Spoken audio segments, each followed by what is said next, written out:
Olá, boa tarde a todos. Bem-vindos. Boa tarde. Antes de começarmos, e o professor Boa Mário Val tarde. já está presente. O meu nome é Ana Martins, eu faço parte do núcleo de comunicação do IGOT-CAG, juntamente com o meu colega Elmano Ricardo, e vou só dizer umas muito breves palavras e, no fundo, reiterar algumas coisas que escrevi, entretanto, no chat do grupo do Zoom. A sessão está a ser gravada, o professor Mário Val é o diretor do Centro de Estudos Geográficos do IGOT da Universidade de Lisboa e fará uma breve introdução. Para perguntas podem colocar no chat ou no bate-papo, a mesma coisa, que serão respondidas assim que possível, e obrigada e boa sessão. O professor, quando quiser, pode dar início. Então posso entrar em ação? Sim, Muito sim, bem. sim. Muito boa tarde a todos e a todas quero dar as boas-vindas, evidentemente, a este webinar. Estamos na era dos webinars neste momento e ainda bem que não paramos e continuamos a promover e a disseminar o conhecimento de base científica que vamos fazendo. E este webinar que tem um envolvimento muito forte dos nossos serviços de documentação e informação, foi preparado no âmbito desta parceria que vamos estabelecendo com outras escolas da Universidade de Lisboa. No fundo, isso é uma grande vantagem para nós, porque realmente são 18 unidades orgânicas, o que permite interações e articulações de diferentes tipos e com diferentes objetivos, e neste caso temos esta possibilidade de servir de anfitrião e a um webinar sobre a literacia da informação em contexto universitário, da pesquisa à publicação, que é da responsabilidade da Tatiana Sanches, da colega, a quem aproveito para cumprimentar e agradecer a sua mobilidade e disponibilidade para partilhar connosco o trabalho que tem feito sobre esta matéria, que é muito interessante. Evidentemente que diria umas palavras simples, porque o que importa é o que vem a seguir. As palavras simples são basicamente para sublinhar a importância da boa pesquisa, organização de fontes diversificadas, que são bibliográficas, são estatísticas, são documentais, são mapas, são imagens, etc. E que esta pesquisa uma boa pesquisa, é meio caminho andado para podermos fazer um bom trabalho académico. E aqui estamos a falar tanto do trabalho académico daqueles que estão em formação e que prosseguem os seus estudos ao nível da licenciatura, mas muito essencialmente do mestrado e especialmente do doutoramento, mas também para todos os académicos, mesmo eu que já ando aqui há alguns anos, não quer dizer quantos, para parecer que sou mais novo do que sou, mas na verdade a forma como nós pesquisávamos e utilizávamos a informação era muito distinta daquilo que face ao panorama de hoje. Eu recordo-me de ter feito um período enquanto estudante Erasmus no doutoramento na Universidade de Paris 1, pronto, à portuguesa, Panthéon-Sorbonne, e o meu grande objetivo era recolher bibliografia. E, portanto, hoje isso não é exatamente assim. Nós estamos aos ombros de gigantes, como diz o Scholar Google, ou Google Académico, onde de facto temos uma manancial hoje de informação total. E para nós geógrafos, mas também para as ciências sociais, os desafios são muito grandes, sobretudo ao nível da informação estatística. Nós hoje estamos a entrar nas fases do acesso a dados que são dados que são microdados, portanto são dados já desagregados quase à casa ou à pessoa, que entrar no universo Big Data, temos acesso a imensa informação e, portanto, dito isto, é importante organizarmos esta informação, quer ela seja mais de natureza bibliográfica, quer seja mais de natureza estatística. Aqui vamos falar mais certamente das questões ligadas à bibliografia, mas também a processos que são decorrentes ou que decorrem daqui, como o que fazer com tanta informação, que estratégias podemos ter para organizar o nosso trabalho, como podemos publicar, como não podemos levar sempre a sério tudo o que nos dizem, tudo o que dizem os revisores, e eu também faço muita revisão, e portanto como prosseguir, não é? Portanto teríamos aqui muita matéria para discutir muitos dias sobre o assunto. Hoje temos mais ferramentas, mais formas de organizar informação, mais fontes de informação e o tempo é o mesmo. E portanto, como tal, nós temos que ser muito eficientes na forma como pesquisamos, recolhemos, organizamos e essencialmente lemos. E às vezes que essa parte, como há tanta formação, às vezes essa parte fica para mais superficial e isso também não pode ser. Portanto, dito isto, agradeço desde já à professora Tatiana Sanches a sua disponibilidade e amabilidade. Quero cumprimentá-la e agradecer, mas também à doutora Sandra do Centro de Geográficos IGOT e ao Gabinete de Comunicação, a doutora Ana e a doutora Elmano, pelo apoio mais uma vez que estamos a ter aqui para esta belíssima sessão que se antevê, belíssima, e portanto nada mais tenho a dizer e também aqui ficarei para aprender mais algumas estratégias e táticas de utilização adequada de todo este manancial de informação para a investigação científica. E é isso, muito obrigado. Muito obrigada, professor. Eu dou então a palavra à Tatiana Sanches, chefe de divisão de documentação no Instituto de Educação da Universidade de Lisboa. Força, obrigada. Obrigada, boa tarde a todos. Antes de mais, muito obrigada, professor Mário Val, pelas simpáticas palavras e também a todo o IGOT pela generosidade do vosso convite, à Sandra, claro, e também à Ana que está aqui a acolher-nos, são os nossos anfitriões. E boa tarde a todos aqueles que nos escutam aí desse lado. Já reconheci alguns nomes, muitos nomes de colegas bibliotecários, estão aí também investigadores e alunos, e a ideia é mesmo essa. Eu vou partilhar a minha tela aqui convosco, deem-me só uns segundinhos para ver se estão a ver e a ouvir bem.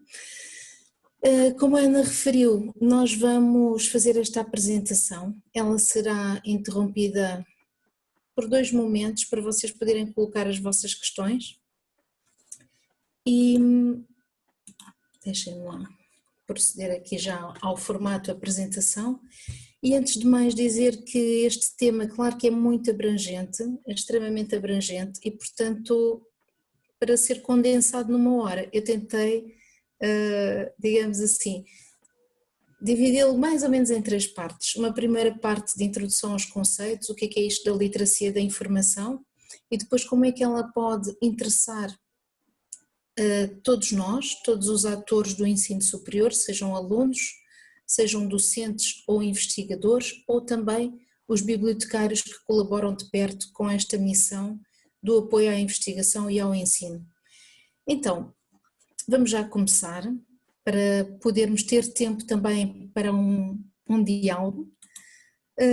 Os objetivos deste workshop é para nós percebermos exatamente como é que isto da literacia da informação pode apoiar os estudantes, os docentes e os investigadores no seu próprio desenvolvimento profissional e, por outro lado, apoiar os bibliotecários nos processos envolvidos neste ciclo de investigação que se desenvolve desde a pesquisa dos materiais de informação até à publicação, que hoje em dia é uma grande forma de apresentarmos o nosso trabalho, não é? Então, para vos dar uma ideia geral, muito geral, dos conceitos de literacia da informação, dizer-vos que há uma ferramenta bastante recente, publicada em 2016 e emanada pela ACRL, que é a Associação de Bibliotecas do Ensino Superior e de Investigação Americana. Esta associação reuniu-se após um longo debate que durou cerca de 2 anos e, digamos, sugeriu um documento orientador para todos aqueles que trabalham nestes âmbitos. Este documento abre espaço para mudanças pedagógicas na educação e na formação. E como é que nós podemos aproveitar as vantagens deste quadro conceptual? Como podem os alunos, investigadores e docentes do ensino superior aplicá-la nas suas práticas? Então, a literacia da informação, tradicionalmente, em que consiste ou em que consistia? Numa forma competente de abordar a informação, digamos assim, em reconhecer em primeiro lugar que necessidades de informação nós temos, depois saber, ou seja, saber que temos falta de informação, saber onde procurá-la, como selecioná-la, como utilizá-la, como transformá-la em conhecimento e como apresentá-la ou partilhá-la com outros de uma forma ética e legal. E essa base conceptual acerca da literacia de informação guiou ao longo de muitos anos os bibliotecários a prepararem a formação que iriam ministrar, quer em contexto de sala de aula, quer em formação livre, em workshops, em ajuda ao seu público das bibliotecas universitárias. Entretanto, com esta nova framework, ela tornou-se mais abrangente e é compreendida como uma ferramenta que vai espelhar habilidades, práticas e hábitos mentais. Portanto, estas habilidades práticas e hábitos mentais são uma estrutura recomendada para aprofundar a aprendizagem que se vai realizar através deste ecossistema de informação, como era referido há pouco, que se baseia hoje não só em documentação bibliográfica, ou seja, texto, e particularmente texto escrito, mas sobretudo numa panóplia de dados e de informação que nos aparece em forma digital. E, portanto, este ecossistema da informação e esta literacia da informação, que é sabermos lidar de uma maneira competente com a informação, não é apenas saber identificar o que é o índice do livro e saber localizar a informação dentro do livro, não é? Isso é uma parte da literacia, não é só olharmos para uma bibliografia e sabermos identificar se isto se trata de um livro, se trata de um artigo e localizarmos a revista onde esse artigo está. Portanto, isso é um treino mental que nós fazemos e que à medida que vamos avançando no ensino superior, os alunos devem dominar, mas é também incluir a literacia digital, a literacia para os média, no sentido de sabermos absorver informação que não está apenas no formato papel, não é? Então, nesta ferramenta que é a Framework, Information Literacy Framework, nós temos é um quadro conceptual que assenta em 6 premissas e que nos mostra, para compreendermos na sua globalidade a literacia da informação, é importante percebermos que a autoridade é construída e é contextual. Portanto, por exemplo, hoje em dia, quem é que nos diz as regras para circularmos, socializarmos e nos comunicarmos em termos de saúde e abrangidos pela circunstância Covid? É uma autoridade. Essa autoridade neste momento é a DGS. Ok, ela foi construída em termos da nossa percepção devido a um contexto. Então ela emergiu como autoridade. E na informação é isto que se passa também. Portanto, nós temos que reconhecer os autores que nos rodeiam para aprofundar qualquer tipo de estudo, reconhecer quem são as autoridades na matéria para podermos usarmos como referência essa mesma autoridade.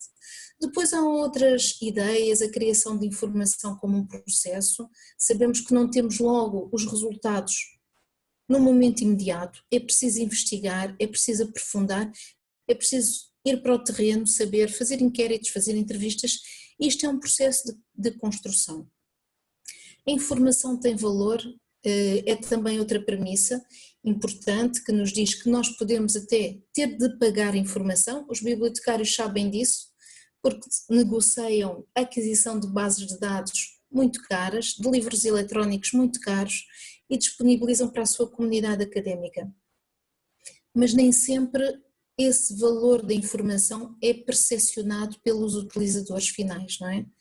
Depois, a pesquisa como um processo iterativo, isto é repetido, interagimos com outras pessoas, mas ele é sobretudo uma forma de voltar ao mesmo sítio, voltar a reinterpretar, voltar a tentar perceber, voltar a ler, e isto é o que faz uma boa pesquisa. Outra ideia é a comunicação académica, que tem que ser entendida como uma plataforma de diálogo, isto é, à medida que eu chego a resultados na minha investigação, eu devo partilhá-la, e essa partilha não é eu acabei a minha investigação, aqui está para o mundo, é também saber ouvir, estar apto a saber ouvir comentários, a melhorar os nossos próprios interpretações, as conclusões a que chegamos e tentar incorporar, através desse diálogo, opiniões e outros estudos que outros investigadores tenham feito sobre a mesma matéria. É isso que quer dizer o diálogo. E a pesquisa como exploração estratégica, claro que todos nós ao pesquisarmos vamos por aqui, não vamos por ali, porque estrategicamente nos interessa e temos que fazer valer aquilo que são os nossos objetivos, não é? Em termos de aprendizagem. Então, esta abordagem inclui estes conceitos essenciais, inclui também um envolvimento numa investigação criativa e numa reflexão crítica, de maneira a conseguirmos desenvolver perguntas, a encontrarmos, avaliarmos e gerirmos a informação, e é a partir destas perguntas e desse reunir de conhecimentos já existentes que nós conseguimos criar novo conhecimento, através de uma participação ética, mesmo que não tenhamos uma interação direta, como aquela que estamos aqui a ter, temos sempre uma interação com outros autores através daquilo que lemos, que eles antes escreveram ou publicaram, não é? E depois adotar uma visão estratégica dos interesses, vieses e, enfim, todas as agendas escondidas que estão presentes também no ecossistema da informação. E essa parte também é importante num mundo que nós sabemos que também se move dentro das fake news, e para os investigadores isso é extremamente importante. Então, o que é que implica enquadrar a literacia da informação no nosso trabalho? Por um lado, perceber que a escrita de bons trabalhos científicos e académicos envolve necessariamente estes passos prévios, decorrentes no presente e no futuro também. E ao mesmo tempo, integrar as metodologias que a literacia da informação nos sugere e nos propõe nas aprendizagens, de uma maneira flexível e que possa ser repetível para ser, digamos assim, entendida, apropriada pelos alunos e reutilizada num contexto, em contextos diferentes, de aprendizagens diferentes, porque as estratégias que vamos usar para chegar até à informação, as disposições que nós temos e os comportamentos que temos perante a informação devem ir sendo aprimorados, mas há uma base que pode ser repetida e associada a cada uma de novas realidades. Então, como é que podemos fazer isto? Podemos desenvolver e propor atividades, tarefas ou avaliações de aprendizagem que vão requerer que se articulem necessidades de informação, que se, por exemplo, nós enquanto professores ou enquanto investigadores temos de propor também aos nossos alunos, ou enquanto bibliotecários, temos que mostrar que há várias fontes de informação, há vários ambientes, há vários sítios onde a informação pode ser recolhida.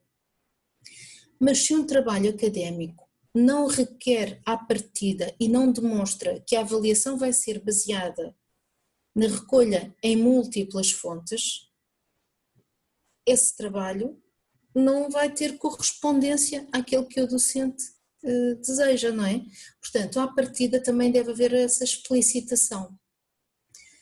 Por isso, nas atividades, tarefas propostas no ensino superior, isto deve ser algo explícito, de maneira a que haja um desenvolvimento dessas competências para a organização, processamento, análise e interpretação da informação e, ao mesmo tempo, dar espaço para que o investigador em potência, o aluno, e também o investigador em desenvolvimento, quem já está a fazer o seu doutoramento, consiga ir encontrando esses desafios em termos de informação e ir, digamos, ultrapassando-os à medida em que se desenvolve também a sua experiência. Isto é, comparando e avaliando criticamente a credibilidade e fiabilidade das fontes, compreendendo o contexto académico e percebendo que eu próprio, eu como investigador, eu como aluno, posso tentar participar na minha comunidade científica com produção escrita e publicação académica. Ou seja, é muito importante nós, bibliotecários, nós, professores ou investigadores, termos essa noção nós próprios e também transmitirmos esta noção, que é, cada um de nós pode ser um colaborador ativo no desenvolvimento da sua comunidade de investigação, de interesses, a sua comunidade profissional. Como? Investigando, pensando criticamente e produzindo resultados que vão dar suporte, no fundo, ao campo disciplinar através precisamente da publicação. Mas esse passo é um passo difícil, não é? Então, como é que nós podemos ajudar? Também passando esta noção de que é necessário, a par, além dos conhecimentos disciplinares, é necessário desenvolver competências.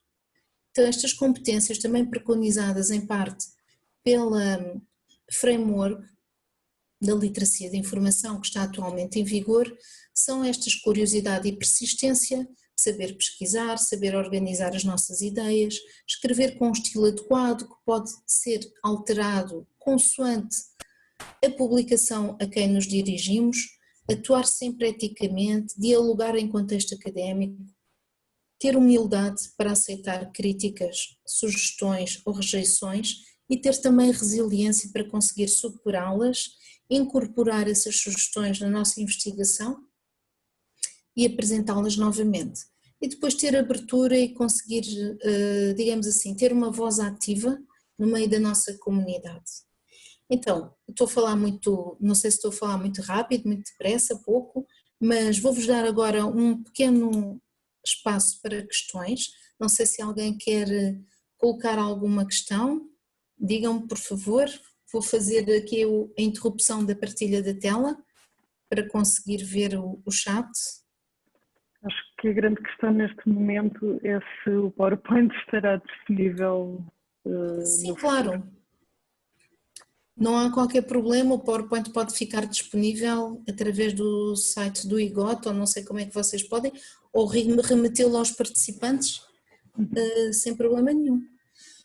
Pronto, então o que eu queria saber da vossa parte é que se aquilo que eu estou a dizer vos faz sentido, estão a acolher estas ideias com, vamos lá, com um pelinho de reconhecimento, ou isto interessa-me, isto faz parte daquilo que é a minha experiência, ou está um bocadinho deslocado, ou vocês não estão bem a ver a relação? O que é que me dizem? Alguém quer dizer alguma coisa? Ou alguém quer colocar alguma questão? Está ali o Alfredo a pôr a mão no ar. Alfredo, eu não sei se tenho condições para ativar o seu microfone. Sim. Vou pedir à Ana. Sim.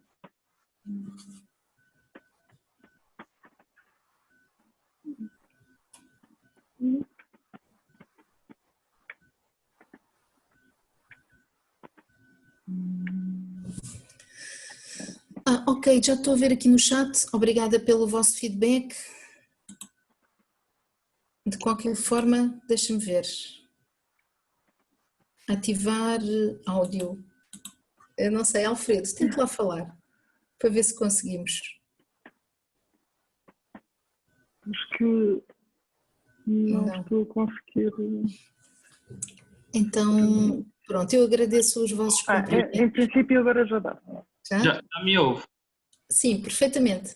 Ok. Boa tarde a todos e a todas. Eu estou a gostar bastante daquilo que está a ser dito nesta conferência, porque no âmbito da minha dissertação de mestrado, o tema aqui apresentado, uma parte dele, será bastante importante, uma parte do tema deste webinar. Nesse sentido, eu gostaria de saber de que forma é que a literacia de informação ou literacia de informação académica, como é que isso pode ser potenciado de um contexto académico para um contexto de sociedade, ou seja, o meu relatório de estágio é sobre literacia climática na cidade do Porto. Então eu posso fazer assim, dar assim um exemplo e vamos conversando. Imagina, nós estamos aqui a falar sobre literacia da informação. Uma Sim. Literacia no geral, nós todos entendemos que é o ler, saber ler, escrever e contar, que são os três pilares da literacia, não é?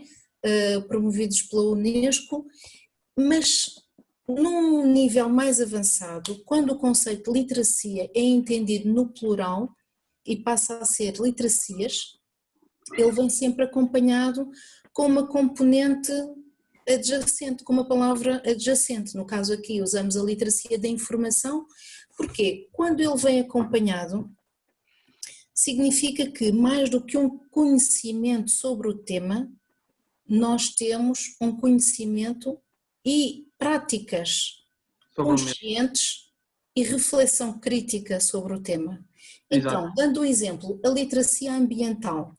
Eu, se for uma pessoa com competências em literacia ambiental, eu sei o que é que me rodeia, o ambiente, mas eu sou um cidadão ativo a reciclar os meus materiais, a separar o lixo, a promover a poupança da água. Então eu já posso dizer que tenho um nível de literacia ambiental. Aqui no seu caso, a literacia climática. Essa transposição é feita, no meu entender, para além dos conceitos teóricos que são necessários conter, um indivíduo com essa capacidade de literacia tem um entendimento sobre o clima que lhe permite ter práticas conscientes e reflexão crítica acerca do mesmo. Por exemplo, dizer, olha, vem aí, isto é uma maneira muito básica de explicar, não é? Eu peço desculpa pelo exemplo tão básico, mas olha, já vi o boletim meteorológico, amanhã vai chover, então eu vou responsavelmente levar o guarda-chuva. Certo. Então isto é uma forma de encarar a coisa como, não é apenas ter o conhecimento, é praticá-lo de uma maneira responsável e através de uma reflexão crítica e consequente. Certo. Queria só fazer uma última questão, no que vai no sentido desta questão. Sim, claro. De que forma é que eu posso, a nível social ou à escala de uma sociedade, da cidade do Porto, por exemplo, fazer com que essa sociedade entenda a literacia climática? Qual é a melhor forma de fazer com que o cidadão comum da cidade do Porto, comum no sentido de que não dispõe dos mesmos conhecimentos, práticas e reflexões que eu, entenda as coisas que eu quero transmitir? Então, isso está relacionado com outro âmbito de atuação e de investigação. Essa pergunta é muito pertinente porque nós todos, como investigadores, temos essa preocupação. Como é que podemos transmitir as nossas ideias?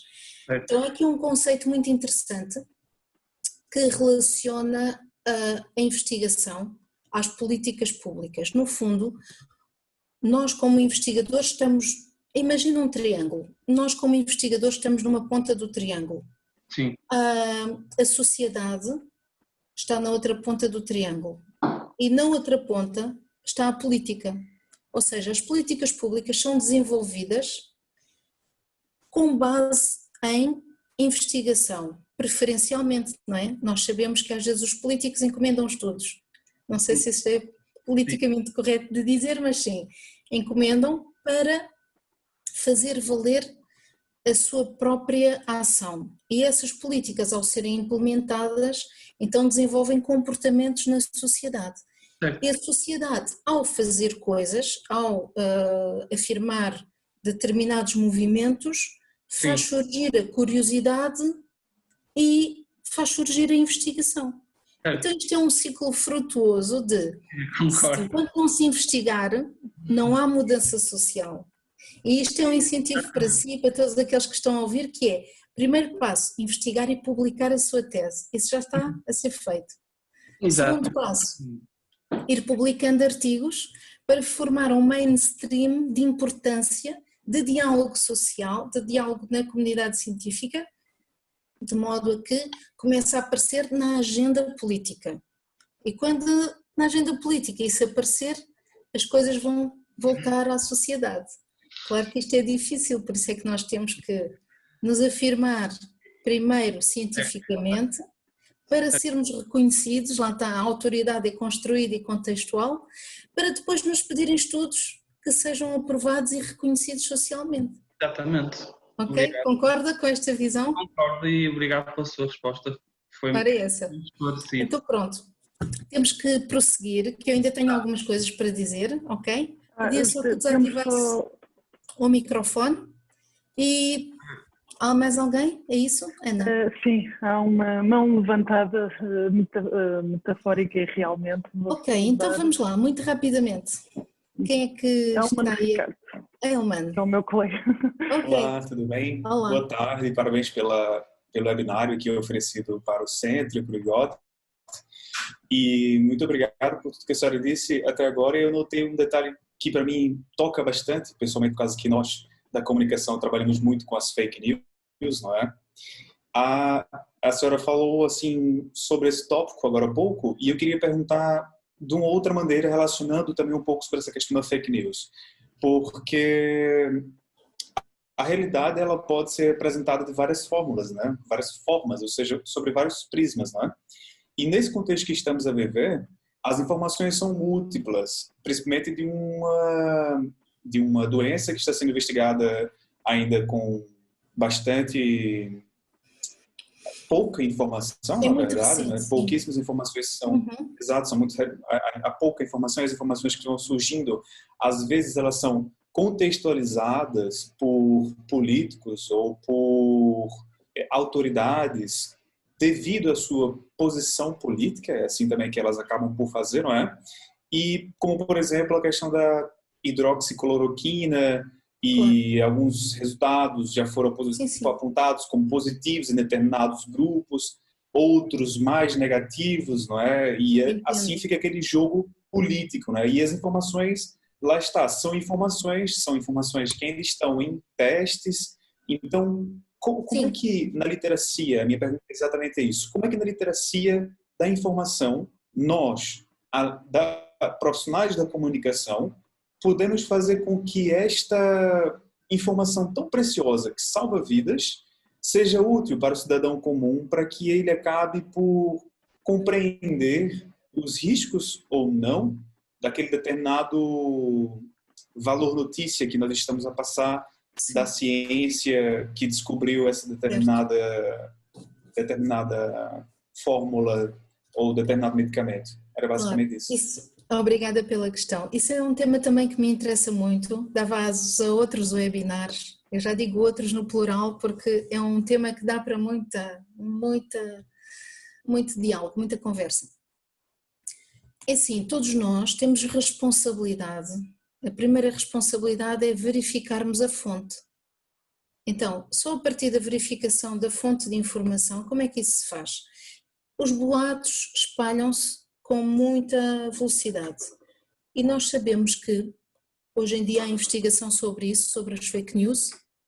O que nos diz é que o espalhar de um boato ou de uma notícia falsa na internet ou através do Facebook ou de outras redes sociais, não tem a ver exatamente com a pessoa ser boa ou má, intrinsecamente. Eu posso ser boazinha e, na melhor das intenções, fazer uma partilha de informação. O que acontece é que nós temos que ter noção da nossa própria responsabilidade, porque nós, enquanto indivíduos, partilhamos um grupo de pessoas, a nossa comunidade mais próxima, de familiares e amigos, e outras pessoas que confiam naquilo que nós dizemos.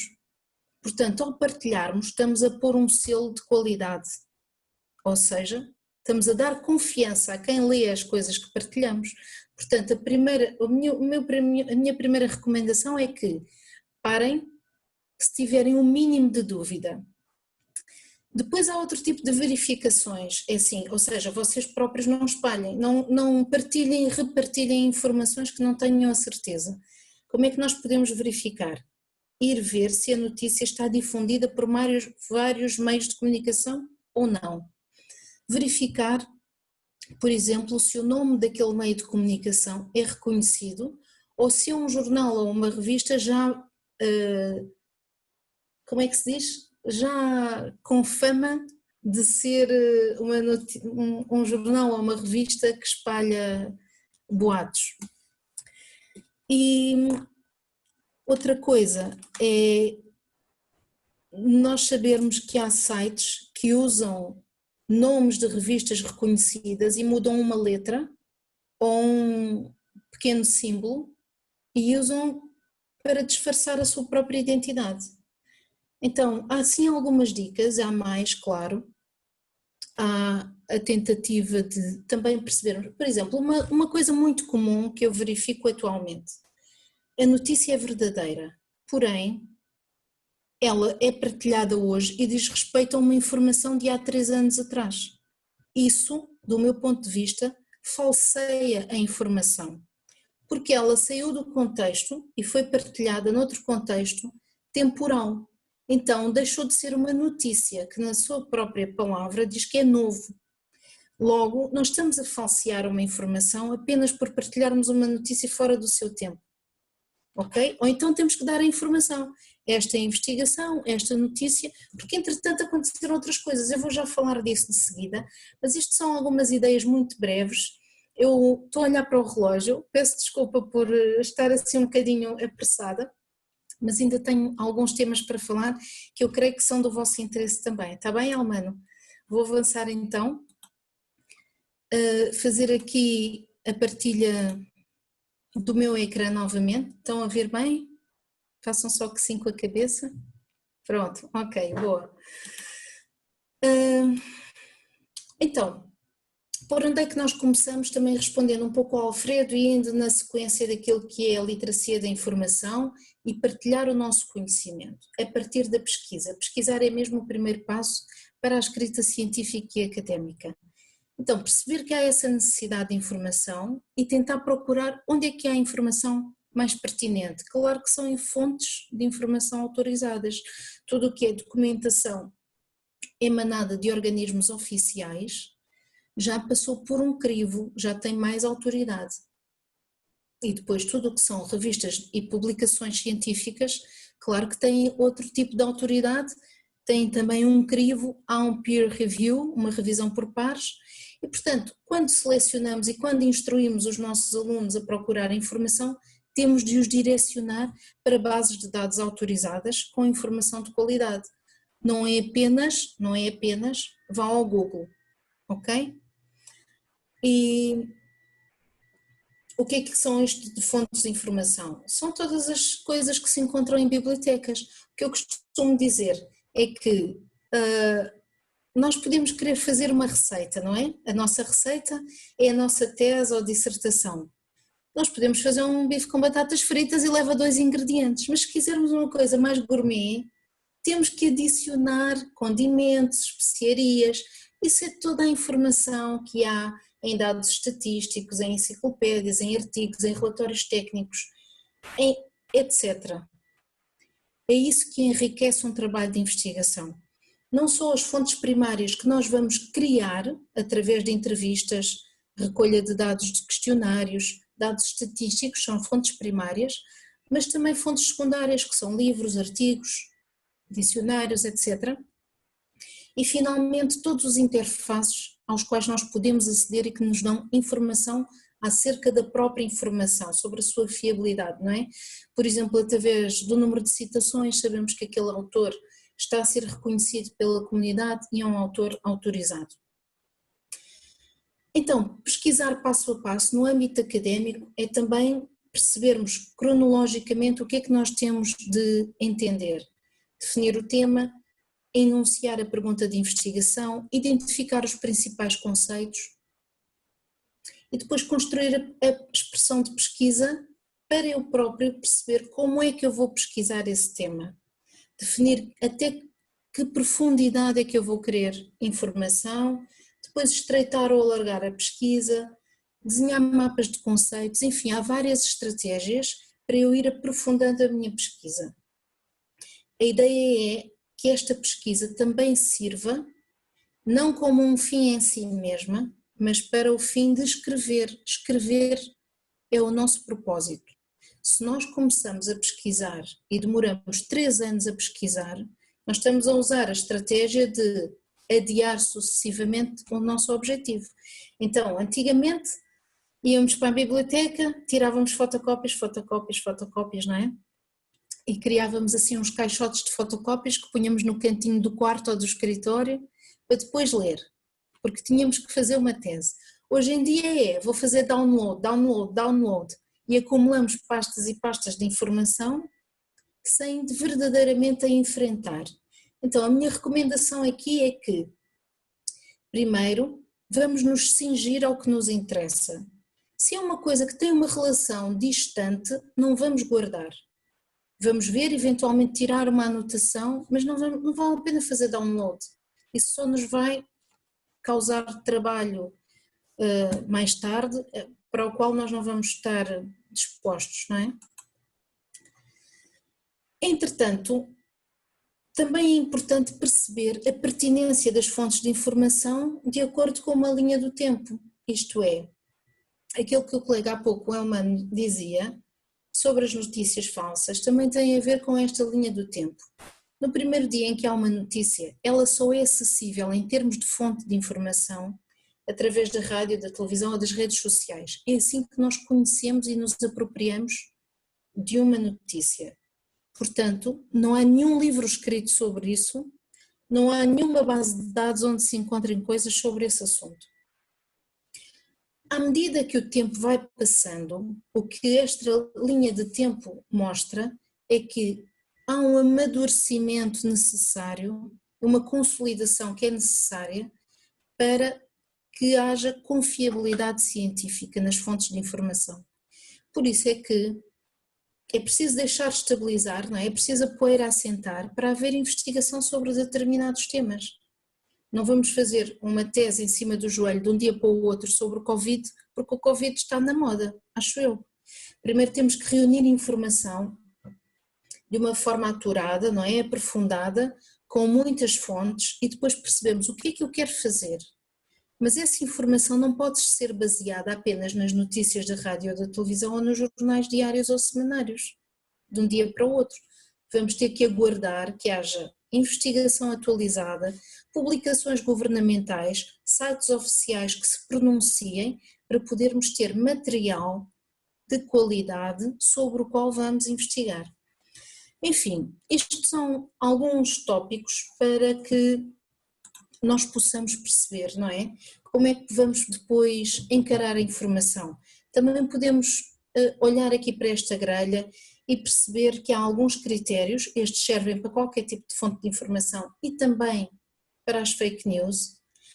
A quem é que isto é dirigido? Será que isto é uma piada? Será que é uma ironia e depois foi transposto para uma notícia fora do contexto? Como é que eu vou analisar o conteúdo? Isto é um artigo de opinião ou isto é um artigo científico? Dispõe de bibliografia? É baseado em factos? Houve uma investigação?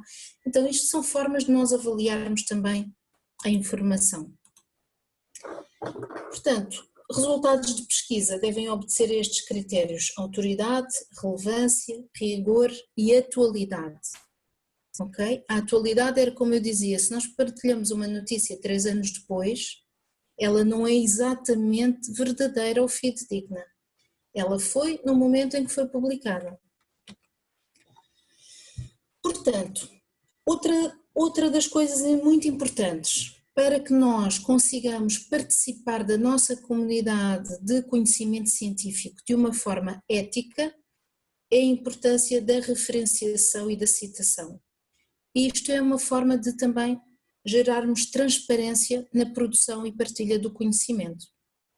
Por isso, devemos sempre citar e referenciar as nossas fontes com estes objetivos, para que quem nos lê possa perceber as evidências dos resultados que mostramos, para também quem quiser aprofundar possa ir a outros livros, a outros artigos, para também demonstrarmos que estamos familiarizados com o assunto, etc. Mas e principalmente para evitar o plágio.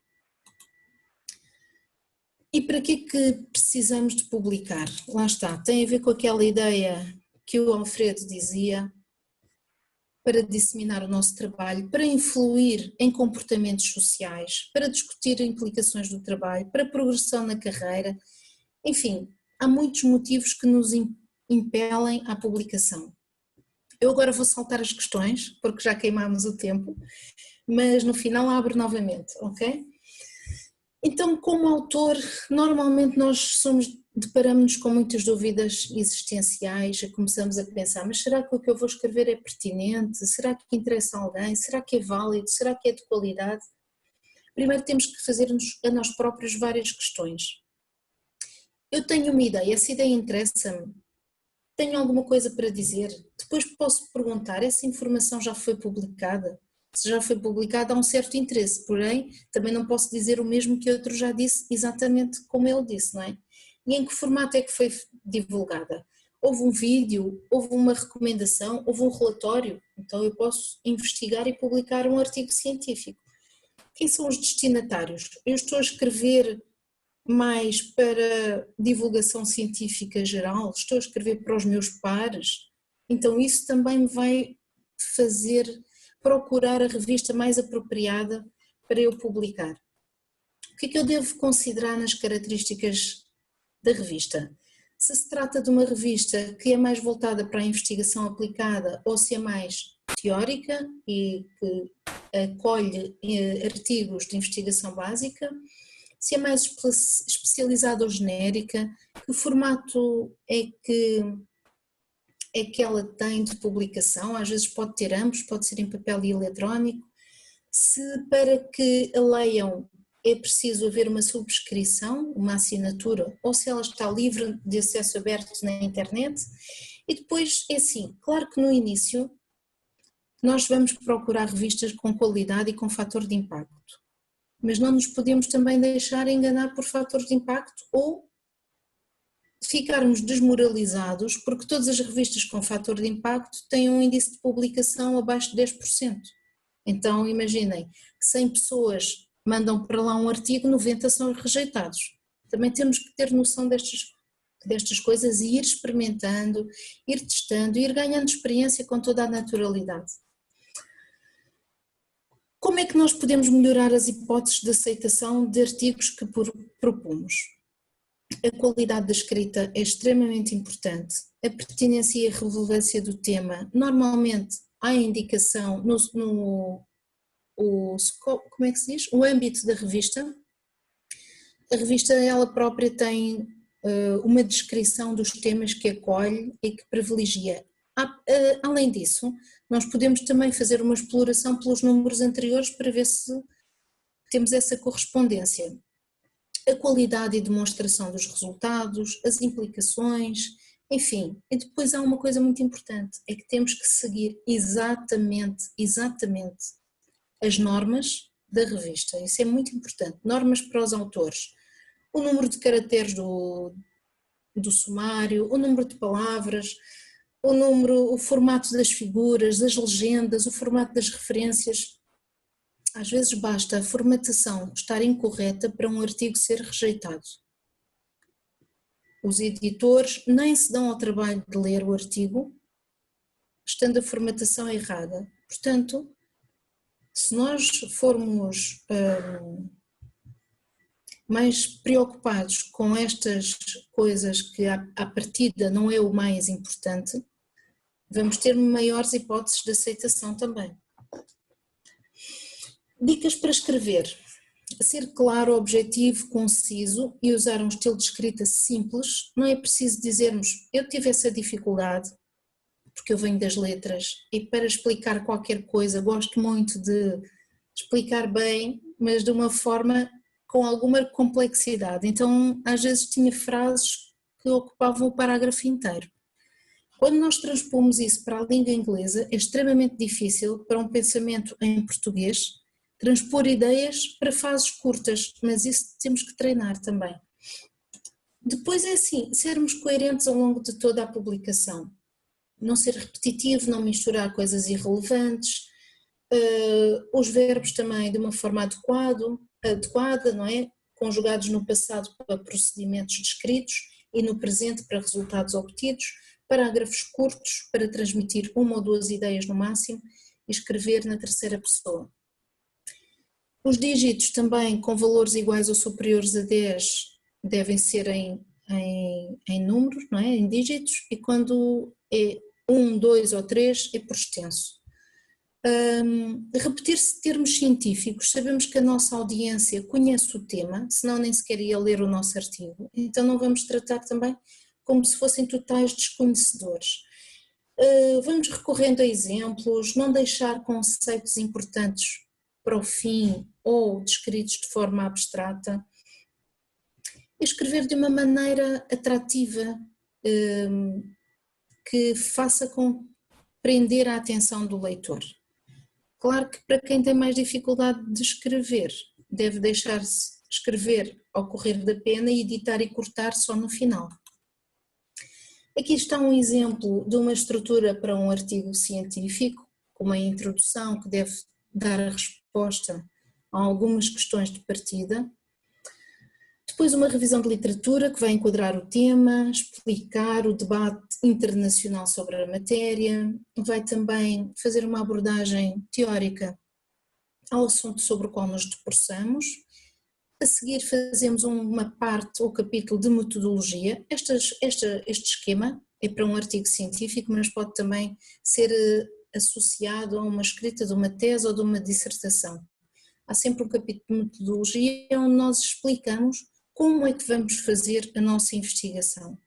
Portanto, que tipo de dados é que vamos recolher, que procedimentos vamos usar, que tipo de implicações é que pode haver de acordo com essa metodologia a ser usada. A seguir apresentamos os resultados e, finalmente, dizemos quais foram as limitações do estudo, damos ao leitor, mostramos transparência e dizemos que realmente houve limitações ou ainda não conseguimos explicar esta parte ou aquela dos nossos resultados ou não conseguimos aprofundar e aproveitamos para sugerir mais investigação nesta ou naquela área e finalmente concluímos também respondendo às perguntas: o que é que foi dito, como é que foi dito e porquê que foi dito, não é? Deixando algumas pistas para posterior investigação. Portanto, se o artigo for rejeitado, coisa mais importante, não desistam, temos que ser persistentes. Lembram-se de eu ter falado nesta nova framework da literacia da informação, que não só tinha conteúdos e premissas conceptuais, mas tinha também dicas comportamentais e atitudes, não é? Portanto, uma atitude é essa resiliência, persistência, insistir, mas também ser humilde e aceitar quando realmente, olha, não tinha reparado, mas os revisores têm toda a razão. Claro que alguns revisores e editores olham para as submissões como os piores trabalhos à face da terra. Não é assim.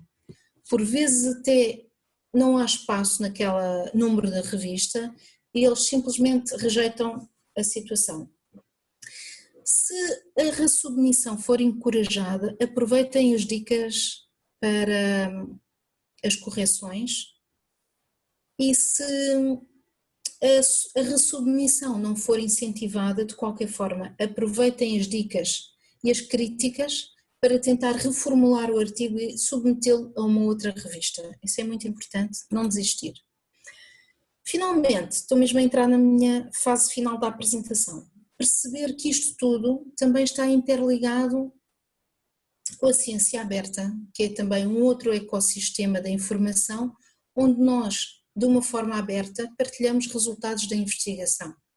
Estas dimensões da ciência aberta demonstram que os processos de investigação devem ser claros, abertos desde o seu início e podem envolver a comunidade científica na recolha e análise dos dados de investigação. Onde é que a ciência aberta tem interseção com a literacia da informação? Desde a pesquisa à publicação, na verdade, porque quando nós pesquisamos e estamos à procura de preparar o nosso projeto, nós vamos observar outras teses, outros projetos, outros artigos e perceber como é que eles se organizaram. Sem essa transparência, sem essa generosidade dos outros investigadores, nós também não teríamos acesso à modalidade, a essas formas de perceber as metodologias, quais foram as dificuldades que eles encontraram. Portanto, tudo isso perpassa desde a preparação, na pesquisa da literatura. Também podemos ter acesso a bases de dados que são abertas, sem interseção.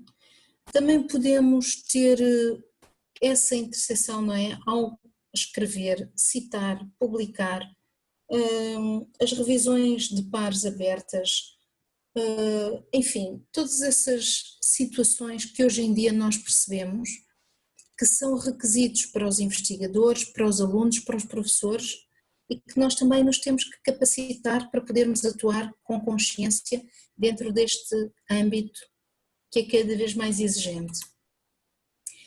Finalmente, para fazer assim um resumo e deixar assim mais alguns minutinhos para as vossas intervenções ou questões, sintetizar então.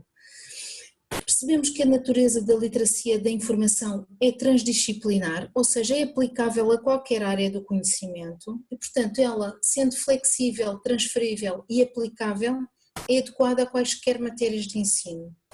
Quer dizer, esteja eu a aprender e a desenvolver investigação em matemática, em literatura, em geografia, em física, eu tenho que saber lidar com fontes de informação, tenho que saber adaptá-las ao meu quadro de conhecimentos e, a partir daí, investigar, tirar resultados e conclusões.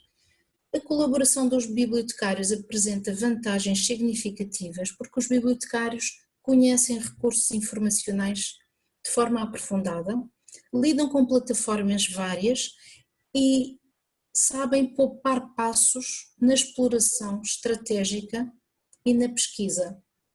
E, portanto, essa experiência deve ser aproveitada para insights significativos no ensino superior, quer para os alunos, quer para os docentes e investigadores, porque essas plataformas são sempre atualizadas e há novas coisas, novas ferramentas, inclusivamente os bibliotecários têm conhecimento de como é que nós podemos citar ou referenciar de uma maneira mais eficaz e isso pode nos ajudar muito a poupar muito trabalho. Então, sistematizar e comunicar a informação, buscando essa informação em várias fontes, em vários formatos, escritos, orais, visuais, multimédia, etc., vai possibilitar também essa compreensão do processo de investigação. E quando nós demonstramos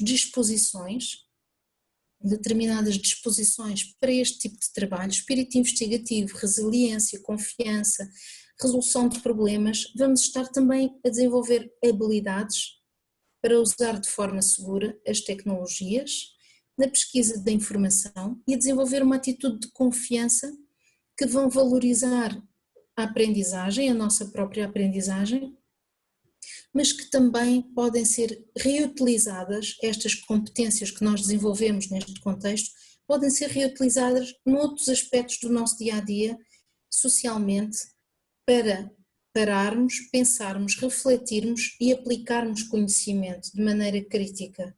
Ou seja, não ouvirmos uma coisa e dizermos da boca para fora a primeira opinião que nos vem à mente.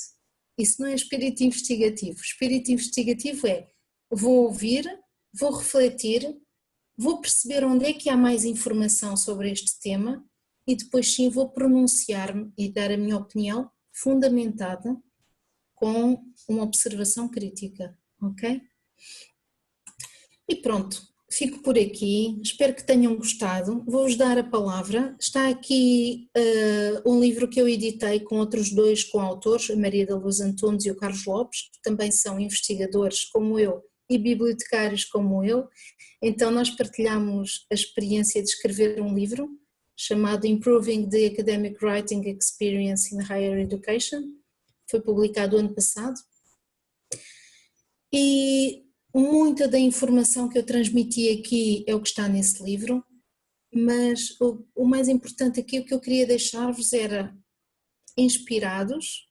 Fica aí o meu contacto também, se precisarem de alguma coisa, é o UEL ou o Lisboa, porque ambos os endereços são comuns, mas fica aí o meu contacto se quiserem partilhar algumas ideias ou desenvolver mais o tema. E agora vou parar a partilha da tela para vos dar a palavra, ok? A apresentação terminou aqui. E para mim foi um gosto e agora estou a aguardar as vossas questões finais. Já estamos a resvalar para fora do tempo preconizado para este webinar, mas acho que ainda podemos usar alguns minutos, se quiserem pronunciar-se, claro.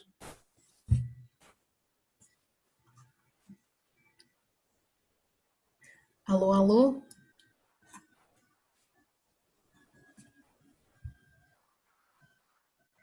Não há questões? O Alfredo está em mute, ninguém o ouve. Alfredo, tem que ser aí a Ana a dar-lhe a palavra. Eu acho que sou agora eu, Tatiana, que tenho a palavra. A Ana foi aqui, fiz aqui um truque. Obrigada, Sandra. Fiz aqui um truque para pedir a palavra à Ana.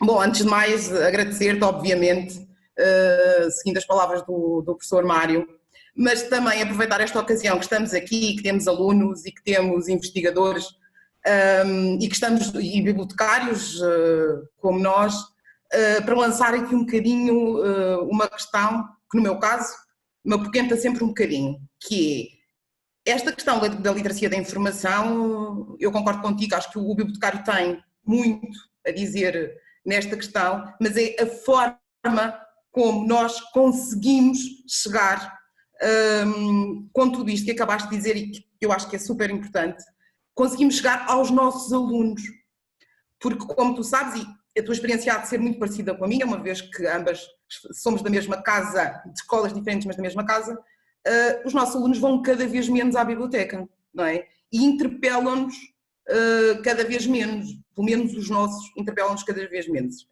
O espaço da biblioteca em si acaba por ser muitas vezes um espaço de estudo. E eu sinto isto um bocadinho, eu sinto que os alunos interagem pouco connosco, ou quando Sim. interagem é já num estado muito avançado da investigação, quando têm efetivamente um problema de última hora e não, como tu dizes, desde o início, para que os possamos acompanhar. Eu acho, e agora enquanto estava a ouvir, ocorreu-me uma frase que é a seguinte: eu acho que o bibliotecário tem que saltar para a sala de aula. E o bibliotecário tem que saltar para a sala de aula, mas com a colaboração, tem que haver uma colaboração mais estreita entre os docentes e o bibliotecário para conseguirmos chegar aos alunos. Claro e sim, estou de acordo, Sandra. Aliás, quando faltam desculpa, estou-te a interromper. Sim, só para terminar. Eu de vez em quando, num tom de graça, eu costumo dizer que eu sou contra o Moodle. Não sou nada, é só mesmo para dizer uma frase chocante e toda a gente dizer contra o Moodle, porquê que é contra o Moodle? Sou contra o Moodle neste sentido, e não sei se é a tua experiência também, mas na minha escola é um bocadinho esta experiência que tenho, e está o professor Mário Valo a ouvir-nos e já partilhei com ele esta minha opinião, já partilhei com outros docentes, que é, tu fazes uma aquisição para um livro, tu fazes uma aquisição de uma revista, e estamos neste momento só a falar em papel, já vamos esquecer as bases de dados, e o docente, quando sabe que o livro chegou à biblioteca ou que a revista está disponível, vai lá, faz um PDF e enfia no Moodle. E, portanto, os alunos, o começar a pesquisa desde o primeiro ano eu tenho um bocadinho a sensação que os alunos abrem os olhos para a importância da pesquisa e de tudo aquilo que tu estás a dizer quando chegam ao mestrado, de forma leve, e depois entram em pânico aqueles que chegam ao doutoramento, porque não há esta cultura inicial. Exatamente. Quero dizer, e quero gerar um bocadinho nisto e se calhar podíamos trocar aqui um bocadinho de impressões sobre isto. Sim, sim. E a ideia do bibliotecário saltar para a sala de aula. Disseste aí duas outras coisas. Podíamos aqui gerar um bocadinho de diálogo. Sim, sim, disseste duas outras coisas com as quais eu concordo, porque partilho da mesma experiência, mas por isso é que eu dei alguns exemplos de como articular estas ideias. Uma das quais, se lembram no início do workshop, aqui do webinar, foi que houvesse esta articulação entre bibliotecários e docentes, nomeadamente os docentes pedirem trabalhos que impliquem pesquisa. Porque eu também sou aluna, não é? Eu sou professora, sou aluna e sou outras coisas, mas se eu como aluna tenho um docente que me diz, comenta o texto seguinte, para que é que eu preciso de ir pesquisar? Eu tenho o texto, leio e entrego o trabalho e a minha expectativa é ter uma excelente avaliação, porque eu dediquei-me àquela tarefa e cumpria. Se um professor me diz, a partir do texto em análise, escolha 4 artigos relacionados onde demonstre o impacto desta ideia, onde revela as principais ideias dos autores, onde explique qual é a sua interferência, como é que procedeu à pesquisa, como é que escolheu os artigos. E se os parâmetros de avaliação forem a pertinência dos artigos escolhidos, autoridade, articulação das ideias, justificação do tema, tal. Claro que um aluno vai se empenhar no processo, não no resultado. É esta a dica, porque quando nós não temos esta articulação e não explicamos também a importância do saber pesquisar, todos nós, independentemente das funções que desempenhemos, naturalmente, e isso é uma característica adaptativa do ser humano, naturalmente somos preguiçosos. Não no mau sentido, mas no sentido positivo, em que poupamos recursos de esforço. Logo, vamos apenas àquilo que nos é solicitado. Por isso é que é tão importante os professores solicitarem coisas diferentes, tarefas que impliquem um processo, não apenas um resultado. É como quando nós estávamos no ensino básico ou secundário, o professor dizer, a equação está bem resolvida, mas eu não vi aqui a resolução, só vi o resultado, portanto metade não se conta. Então, mas está certo ou não está certo? Está certo, mas eu quero ver o raciocínio. E qualquer matéria, do meu ponto de vista, qualquer professor deve querer ver o raciocínio. Como é que o aluno chegou àquele resultado? Isso é o desenvolvimento do pensamento crítico, que está, do meu ponto de vista, intrinsecamente ligado com apetências que se desenvolvem a par da pesquisa e a par do saber usar todas estas coisas que eu estive a falar sobre a literacia da informação. Porque essa capacidade vai ser possível aplicá-la em outras realidades da nossa vida, não apenas enquanto somos estudantes do ensino superior. Por isso é que eu acho que é um tema tão interessante e claro que eu estou a puxar aqui a brasa à minha sardinha, para mim é super interessante, é o meu tema de investigação, mas... Eu acho que é para ti, é para mim, acho que são para todos aqueles que trabalham nesta área. Para dentro da sala de aula, claro que há uma imensa tendência internacional para que os bibliotecários, até uma expressão embedded librarian, o bibliotecário embebido, em que ele faz parte do processo de investigação, é chamado para ajudar nas equipas de investigação e é chamado para estar na sala de aula a acompanhar o professor quando ele diz, bem, então vamos fazer aqui uma investigação sobre isto, qual é o vosso tema, como é que eu posso demonstrar aqui na base de dados uma boa pesquisa? E há essa articulação, ou seja, é na prática que se aprende melhor, é fazendo que se aprende melhor, é também observando, é também lendo, mas é quando os alunos põem a mão na massa e precisam e têm aquele objetivo final que se envolvem com esses processos. Isso. Estamos então plenamente de acordo. Eu queria ouvir outra opinião que não a minha sobre isso, mas acho que estamos perfeitamente em consonância. Um aluno que se queira pronunciar sobre isso? Ninguém se quer pronunciar? O Alfredo quer, Ana, podes passar o som para ele.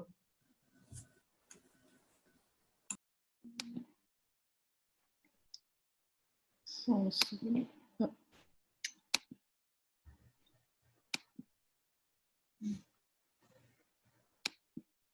Ok, já está. Então, eu queria fazer só um pequeno comentário que tinha a ver com a natureza transdisciplinar.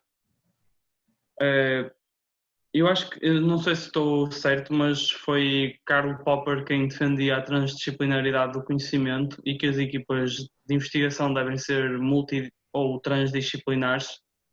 E acho que o século XXI e com as mudanças que a pandemia trouxe e tudo mais, cada vez mais poderá ser essa a tendência. Não sei se concordam ou se veem algo diferente do que é a transdisciplinaridade da informação.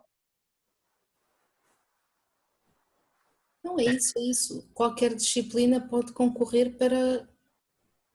O meu micro está ligado? Está, Tatiana, estamos a ouvir, sim. Para o desenvolvimento de novas ideias. Aliás, muitas ideias e inovações surgiram precisamente pelo contacto de ciências limítrofes e não apenas pelo aprofundamento da própria área disciplinar, não é? Sim. Aliás, eu também sou da área da educação.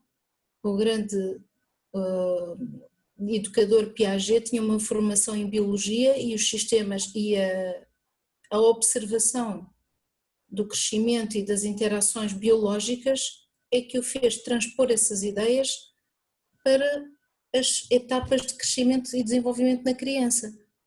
E isso não seria possível se ele não tivesse as bases da biologia. Certo. Portanto, estamos sempre a aprender uns com os outros, não é? Certo. A Dulce está ali a querer falar, nossa colega de Leiria. Já pode. Olá. É só para me juntar ao lobby dos bibliotecários e no fundo defender um bocadinho aquilo que teve a ser falado, porque no fundo há uma imagem ainda muito romântica dos bibliotecários também em nível superior, do ensino superior, em que somos aquelas pessoas que arrumamos livros na prateleira, classificamos, indexamos e temos óculos, eu por acaso até tenho, mas naturalmente isso está muito... Exatamente. Está muito longe da realidade e os profissionais da informação neste momento são pessoas que têm competências várias e são pessoas a que se deviam aliar e os docentes estarem abertos para isso, os docentes de ensino superior, aliar aos docentes exatamente para fazerem formações base sobre a questão da literacia. Portanto, eu partilho inteiramente disso, naturalmente, e sei que há uma cota de responsabilidade da nossa parte. Enquanto profissionais, nós temos de ser muito proativos e se não vem ter connosco, temos de ser nós aí ter com quem direito e propor-nos e fazer valer e mostrar as competências e mostrar a biblioteca. E, portanto, isto é água mole em pedra dura, tanto bate até que fura. Portanto, havemos de lá chegar, mas na verdade são os bibliotecários os melhores profissionais para conseguir assegurar a formação nesta área da literacia e da informação. E até ministrar cadeiras como métodos de investigação e outras cadeiras iniciais que deveriam estar em todos os cursos. Portanto, eu pertenço a uma geração, e vou terminar, pertenço a uma geração que quando entrei no primeiro ano da faculdade não havia nada na informação sobre metodologias de investigação. E, portanto, só muito mais tarde é que essa área apareceu até como uma unidade curricular independente que dá ferramentas aos estudantes a complementar com a ajuda dos profissionais das bibliotecas para conseguirem fazer investigações, boas investigações na área do mestrado e do doutoramento mais tarde. Portanto, era só isto, era juntar-me ao lobby dos bibliotecários e defender aqui o nosso papel. Obrigada, Dulce. Então estamos muito para além da hora preconizada. Eu peço desculpa se não consegui resumir mais aquilo que queria dizer, mas também me parece que foi interessante aqui o debate e as opiniões. Não sei se mais uma ou duas pessoas no máximo, assim num minutinho, querem dizer mais alguma coisa?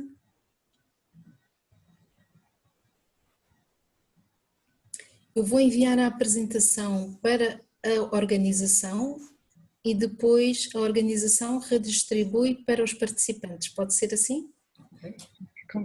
Ok, isto a responder aqui à Glória que está no chat. Acho que o Elman não quer fazer mais uma pergunta. Eu vou só passar-lhe a palavra. Bem, mais uma vez, muito obrigado. Foi muito rica a apresentação. E o que eu queria... Porque, assim, uma das minhas tias, aliás, minha família há muitos geógrafos, mas também há pessoas da biblioteconomia. E a minha tia, ela é bibliotecária na cidade dela, no interior lá. E o que eu vejo também é o papel dela na difusão do conhecimento com os mais jovens, com o público infanto-juvenil, vamos dizer assim.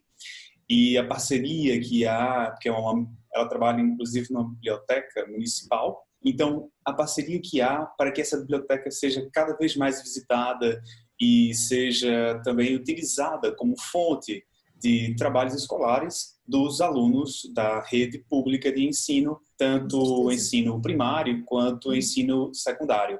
Aqui em Portugal eu conheço um exemplo no sul do Brasil, no Algarve, que é da Biblioteca de Faro, Biblioteca Municipal de Faro. Eles fazem vamos dizer assim, vários processos comunicacionais para chamar a atenção da importância, não apenas da profissão, mas também da biblioteca como fonte fidedigna de informação e de uma base de dados, não é?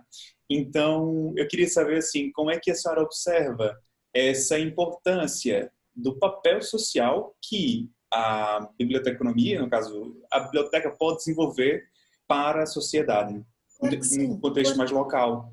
Sabe que eu no princípio da minha carreira trabalhei em bibliotecas públicas, desde 93 e só em 2007 fui para bibliotecas universitárias.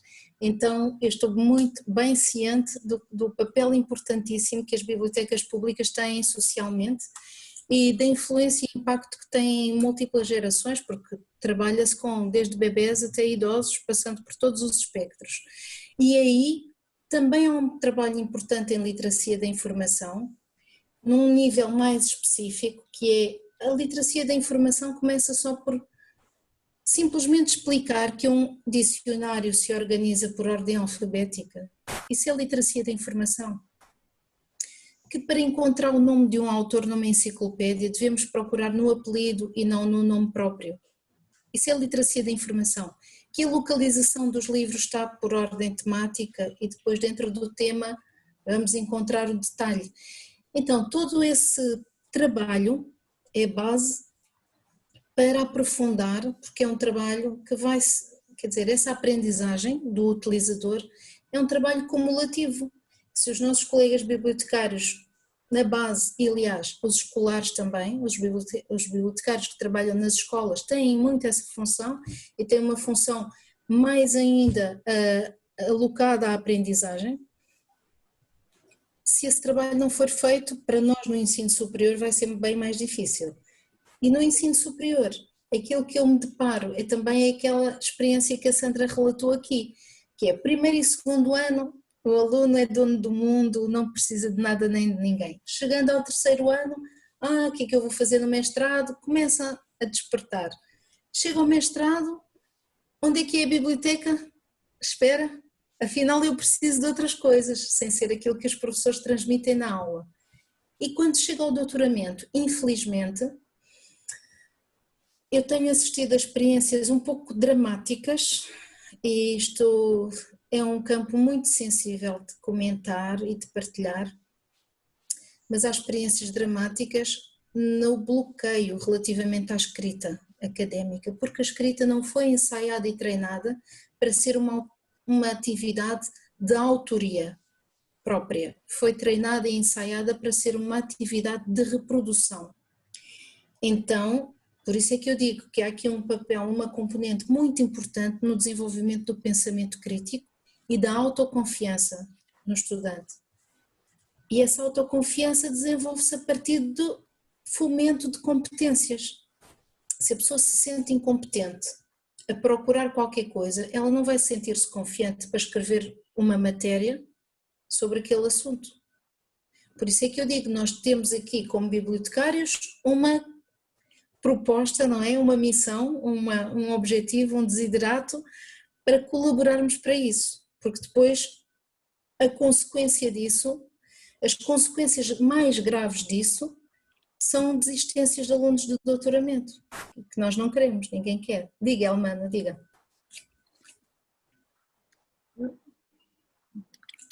Está sem som. Desculpe, vou já passar.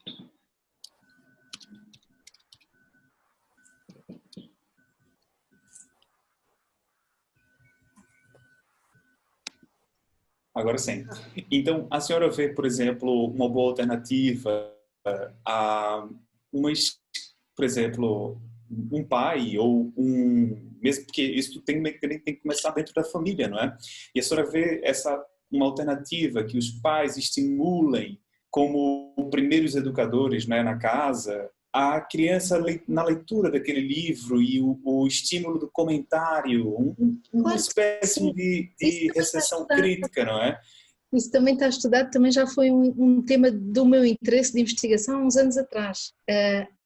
Olha que bom. A motivação precoce. E acaba que essa visita à biblioteca acaba por ser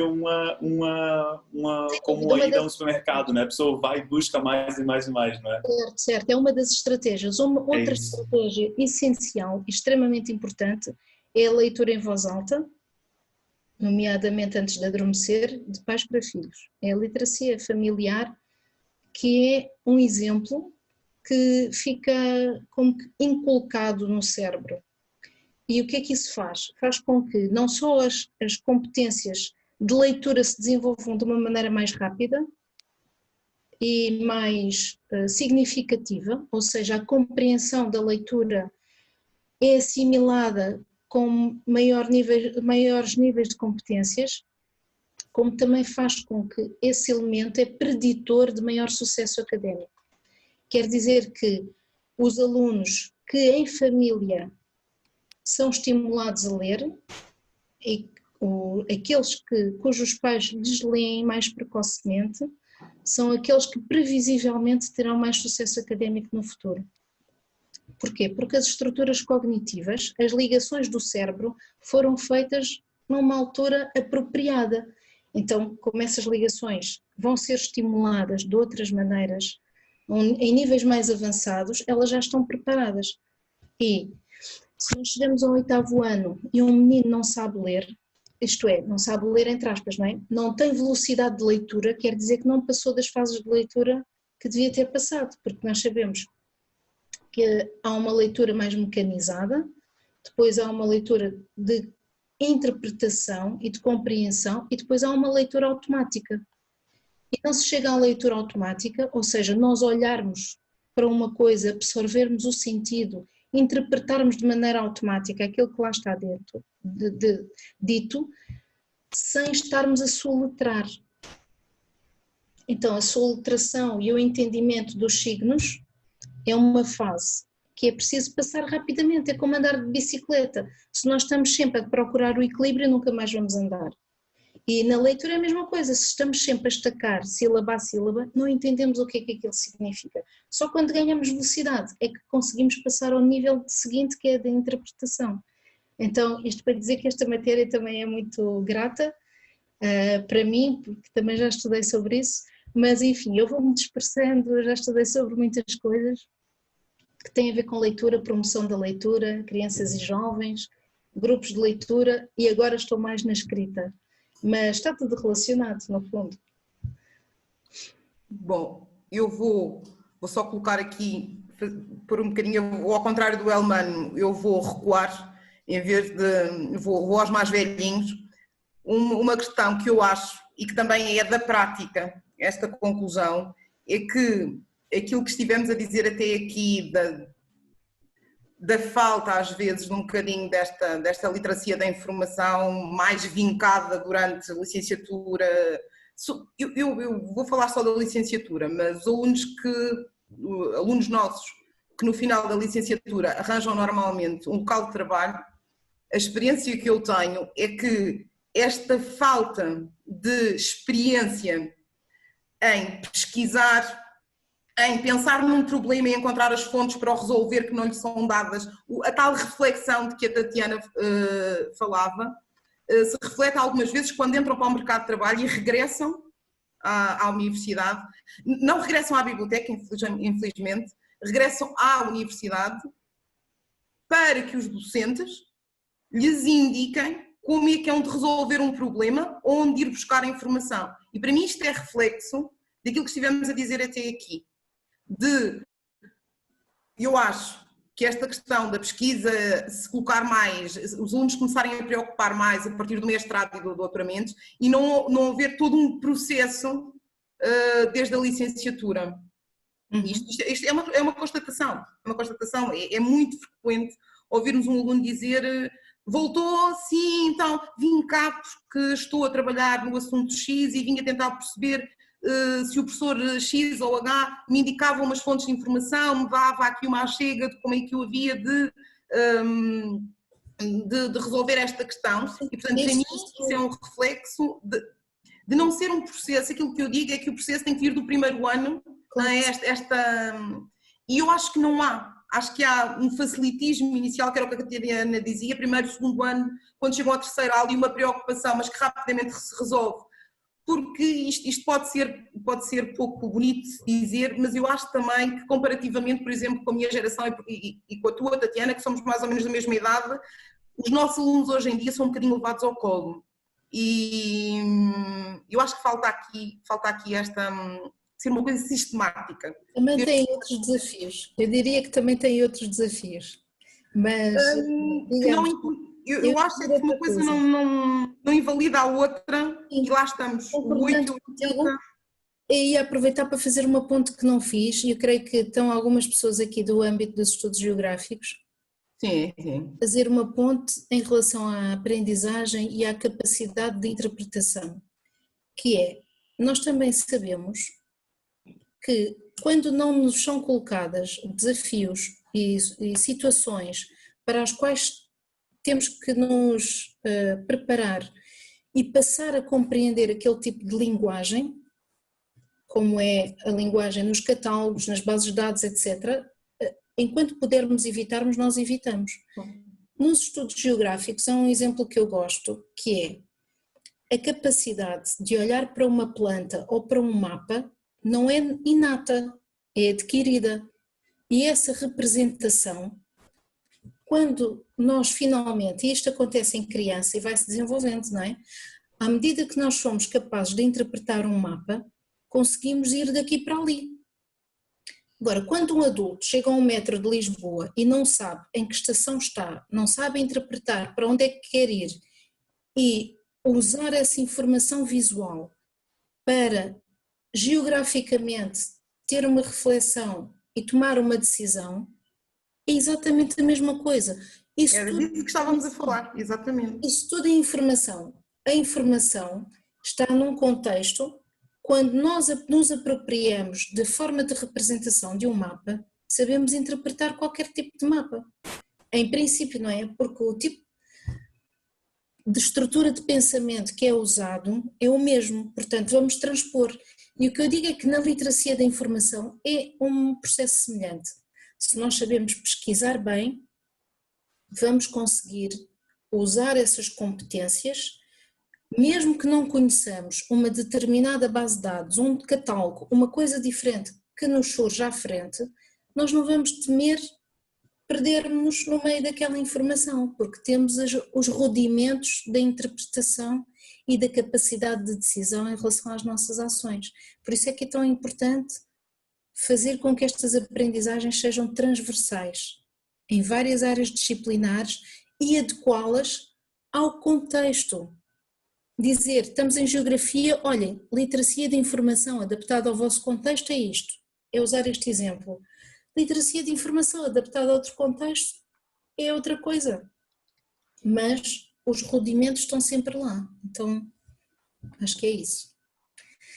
Bem, não sei se me estou a alongar muito, eu temo que as pessoas queiram ir embora. Em vez de 1 hora, já fizemos aqui 1h30. Vejam lá, os anfitriões.